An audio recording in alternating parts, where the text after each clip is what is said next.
what's up, guys? The ranked 25 player in the world is towering over all the top ladder players with this Golem deck. Opponents will be amazed by the maze of spam unleashed by this deck every single second. With the Golem to tank and 5 bait cards for gigantic damage potential, along with arrows to remove all of your opponent's splash damage with Firecracker or Princesses, while your Elixir Collector gives you an advantage to spam even more bait, this is one of the most difficult to defend decks in the entire game. It's time to go Golem and savagely assert dominance. Don't forget to subscribe to the channel so you never miss out on any of the daily videos. Thanks to Razer for sponsoring today's video. The only time I ever work with paid products is when I actually think it will help the community, and this is one of those few moments. Razer Gold is Razer's digital wallet. Think of PayPal or Venmo where you can keep funds to spend on games. The Razer Gold store takes most forms of payment and there's a ton of special deals. Each time you buy stuff with the Razer Gold wallet, you earn rewards called Razer Silver. And you can use the Razer Silver to redeem a ton of rewards including gift cards and Razer gear. And there is a massive bonus going on this month. Razer is now Supercell's only official payment partner aside from Apple and Google.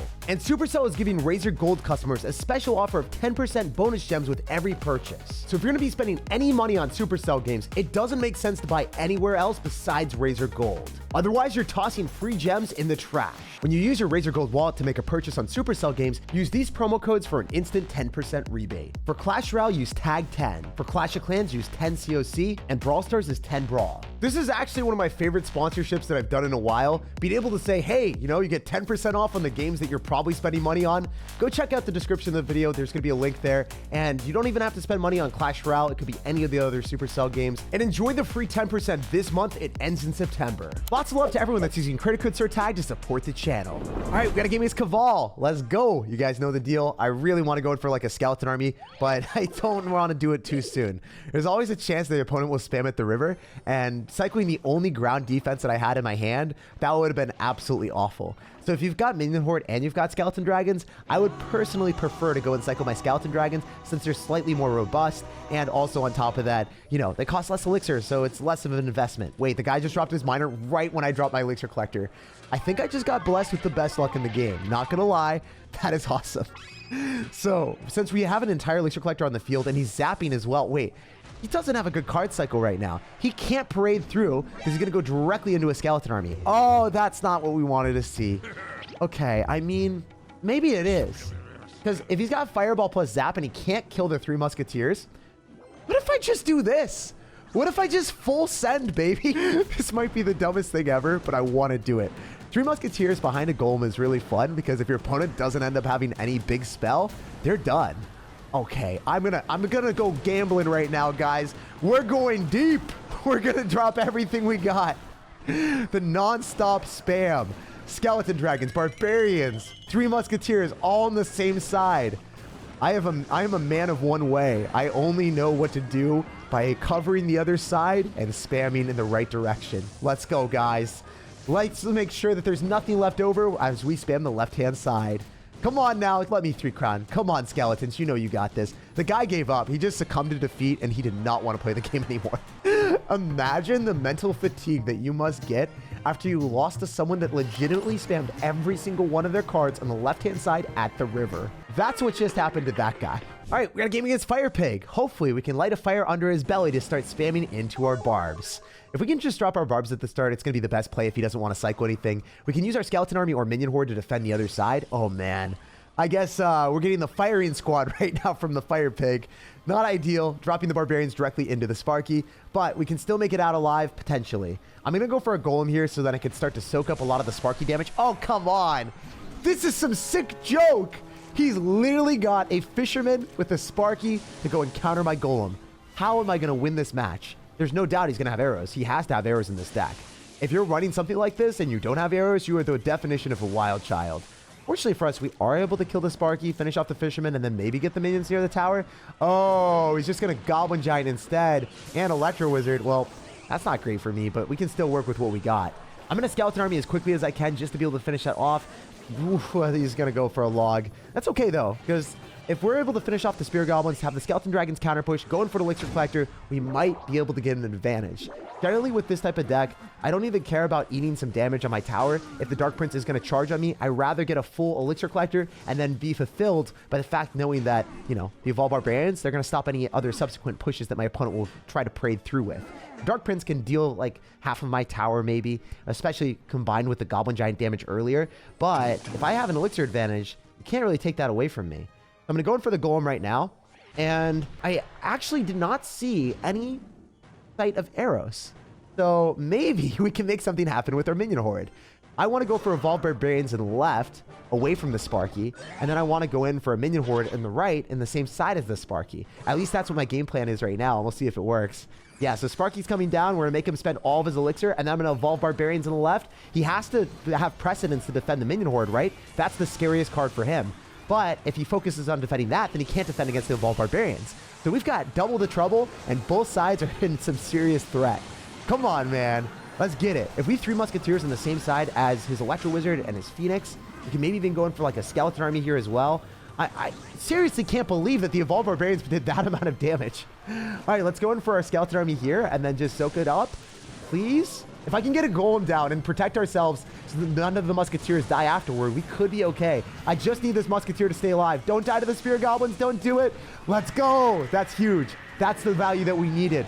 That is going to be an insanely nice Musketeer. It's locking onto the Sparky, and that gave us just enough to finish it off. I just needed to be able to get Barbarians down so that we can fully surround the Dark Prince. We've got 1,700 health on our tower, and you know what? The full HP tower on the left is not going to go down to that Goblin Giant. Even if you pre-log, you're going to get bounced out of this game and bopped by your own log.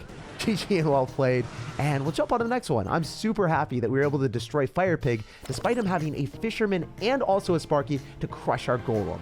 And that matchup illuminated me on the fact that we needed all the bait cards to actually overcome difficult matchups. If you try to ram a regular Golem deck into that type of defense, you are never breaking through. Having Minion Horde and Evolved Barbarian spice things up, and despite him being the Fire Pig, he simply couldn't handle the heat.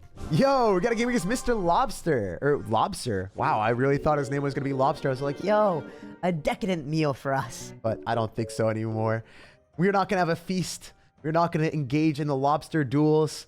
What do we want to do? I mean, we can maybe go in for a Golem in the back first play if I'm feeling really dumb, but no, I'm going to go Minion Horde. He used his arrows. This is how we have to play. If the opponent doesn't end up having the right card, he has to pay. Oh, man. I don't think it's going to work. It's not going to work. It went right into his Skeleton Dragons and Tombstone. I feel like there's some symbolism there, sending me to the skeletons. That feels bad, man. Anyway, what can we do here? If I go for Barbarians at the river on the right-hand side and he doesn't have the Tombstone in cycle, I bet you he goes for his own Barbarians, and that's totally fine. Wait, even better, he Fireballs. That is what we were looking for. Because if we get the Fireball out of cycle and we can go for an Elixir Collector right now, that means that I can safely and securely go for 3 Musketeers and know that he can't kill them. There's no way. There's no way he's ready for this. I want to 3 Musketeers on the same side and spam everything I got. Even though the guy's got Fireball, I think we can swiftly secure an awesome offense. So, oh man, I think I'd go Skeleton Dragons first to engage the bait. I want him to spam more stuff into the 3 Musketeers. I want him to think, yes, he fell for it. That's what we're talking about. He wasn't ready. He wouldn't have done that if I dropped 3 Musketeers first. But because I waited with them, then he gave me everything I wanted. It's really fun having a conniving strategy play out perfectly for yourself. Okay, skeletons are just going to die. Wow, their bones are getting shattered and beaten. But he doesn't have arrows in cycle. He has Fireball. He'll Fireball on this, the Barbarians, and he won't have arrows for the Minion Horde. I think the Minion Horde might be able to pop off. Please give me the damage. I think is he not going to... What is that? No way you think you can get away with that, sir. We've got a horde of Barbarians near you, and you have a lot to fear. Oh my gosh, this is crazy. We've got 3 of them, and they're evolved, right? And he dropped 5 Elixir, regular Barbarians. He still wasn't able to stop his tower from going down. That's insane. His tower's at like, I don't know, 500 HP from death. We can go for a Golem at the river whenever he goes in for a Lava Hound. Now he has to defend the Skeleton Dragons, the Golem, and then also, I mean, he's just going to lose the tower, and now we can apply aggression towards the 3 crown. The difference that I'm going to be doing right now is I'm going to split 2 Musketeers towards the Lava Hound and 1 on the left. Because if he goes in for a balloon, I still want to be able to stop that balloon coming in at the left-hand angle. It's always scary to play against balloon players. All right, what a Minion Horde. Oh, this is bad. He's going to be able to arrows me. He's definitely arrows me. But we can arrows as well. Question mark? I don't know. I mean, looking decent. Okay, those are really bad skeleton dragons. They were so bad that we were good. He didn't hit them all. He missed it. He was not the Pokemon master. He couldn't catch the last skeleton dragon. Well, I'm stoked to say that we actually come away with a win today. I didn't expect that to happen, especially with the Evo Barbs coming in the left-hand side and the skeleton dragons right upon my tower. That was a close match, and I'm glad we won. GG and well played to our opponent. I'm especially proud that our trap worked so successfully. The dude had an Inferno Tower in his banner. I'm usually pretty scared of that card. But when we've got a lot of bait cards, maybe we can make some makeshift distractions. So we're gonna go in for the 3 musketeers in the back. We actually somehow didn't take damage against an ice spear and a goblin barrel, despite not using a small spell. That doesn't make sense. But okay, I mean, I don't even want it to make sense. I'm okay with that. I'm happy with that. I'm grooving with it. And these games are gonna be good. If I skeleton dragons in the back and then I go in for like an elixir collector, I think we might be in a position to make this happen. I know that it's gonna be okay. I believe. If we go for like an elixir collector and then we go for arrows, that's likely going to be the worst order of operations. We got to go arrows first, so then we're not at a supremely low amount of elixir. We want to go for the elixir collector when we can safely defend it when we're right about to reach a 10 elixir investment. So, ooh, that skeleton army. Let's go. Come on. Just kill the goblins. I don't even care if it kills the knight because I can get a minion horde down, but I do care. No, I do care, because if I drop the minion horde, it's going to go right into a princess that's still alive. Oh, I had to think about that for a sec, and that wouldn't have been very fun. So sometimes you just have to eat damage so then you don't lose 5 elixir. It's well worth getting a massive bad trade there just to make sure I don't like catapult myself in a spot where I can't defend. Also, I mean, we're able to defend most of his stuff. The difficulty is when he stacks up a ton of princesses and he just gets them all over the map, and then I arrows one of them and then he gets another one. It's just like you kill one and then another one pops up, and then it's a never-ending cycle of whack-a-mole. All right, what do we do? I bet you I go Golem in the back, because I'm trying to think like, how do I win this at this point in the game? He doesn't have rocket and cycle. We can go Golem, and then we can 3 musketeers, and then we can just tread ahead with everything that we got and double elixir. Of course, in single elixir, when you go Golem, you're going to be screwed when they go Goblin Gang. But I should be able to afford the skeleton army immediately, and then also my barbarians subsequently, right? If my barbs are there, I don't think there's that much for us to fear. Okay, let's go in for 3 musketeers, and then split them in the other side. 2 of them there, 1 on the right. Obviously, the knight is going to stop moving, so when the knight doesn't move, then its damage reduction is not happening. So we just want the knight to just stay its place, hit the Golem, don't run away, just take more damage, all right? All right, we can go barbarians here. It's likely that he's going to go in for a rocket. I got to go arrows. He's going to rocket on it as expected. Now we can go for skeleton dragons. He doesn't have the best answer right now, right? Oh, he's back to another knight. Dang, why is this guy so good at the game? I don't appreciate it. He's really making me think about this. I'm going to go in for a skeleton army. I'm also going to go for an elixir collector. If you guys notice, the skeleton army in the back enables you to fully counter the goblin barrel. So because of that, I'm spending like way less elixir, because I'm also going to get him to drop more elixir to kill the skeleton army afterward. And I don't always have to drop my arrows on defense against Goblin Barrel, so I can arrows the princess so my minion horde can get more value.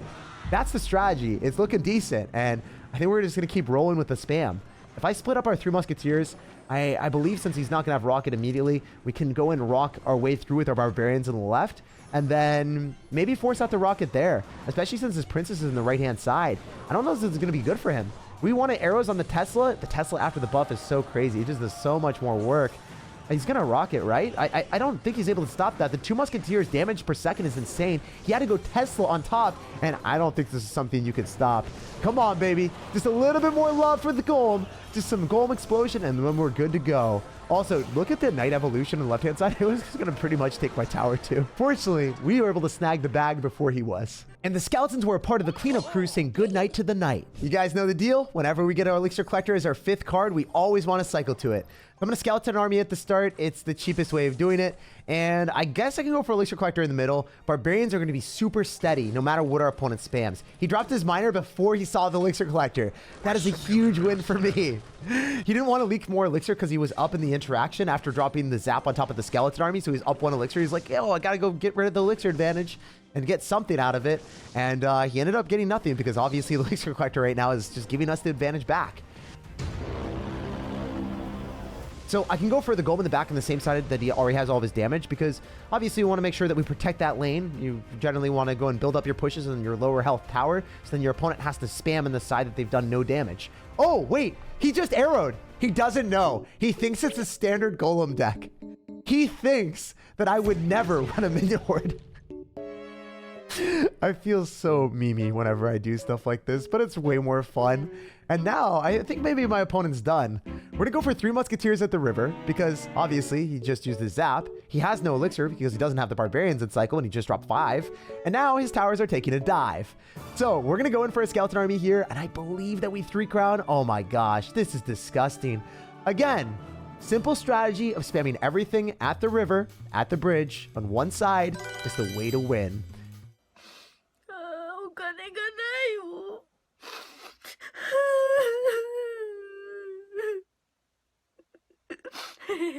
Like if you enjoyed, subscribe for more daily videos, and have an amazing rest of your day.